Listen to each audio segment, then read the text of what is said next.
In order to answer this question, let's talk about what a prism is. A prism has the same shape on opposite sides stretched apart like an accordion. So this would be an example of a prism. Let's say I had a triangle that looked like this, and then it's stretched apart, and there's a triangle at the opposite side that's a mirror image of this triangle. So that would fit the definition of a prism. Similarly, a cylinder is never considered a prism because it's round, and prisms by definition have flat sides.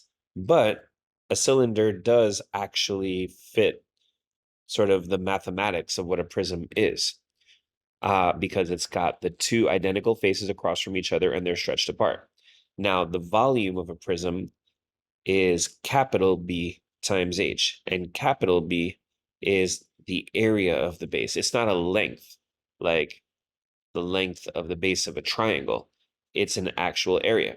So in order to think of this in terms of volume, we can imagine that we've got the area of one of the bases. Now, by definition, the bases are the identical parts. So that's one of the confusing things about prisms. Someone who hasn't heard this lesson yet might think that the base is what it sits on, because that's kind of what a base sounds like.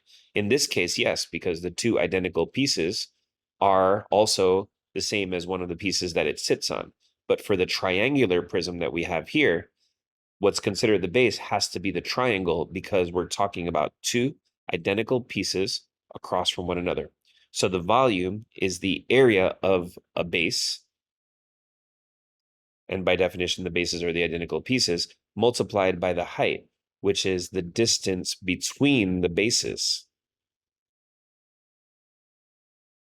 This makes total sense if you think of putting a little circular piece of paper on a coffee table and another one on top of it and another one on top of it and another one on top of it.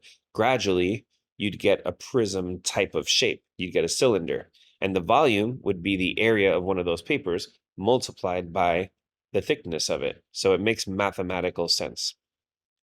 So in this situation, we have a triangular prism that has a height of 8 and it has a volume of 216. So if the volume is the base times the height, we know that's 216.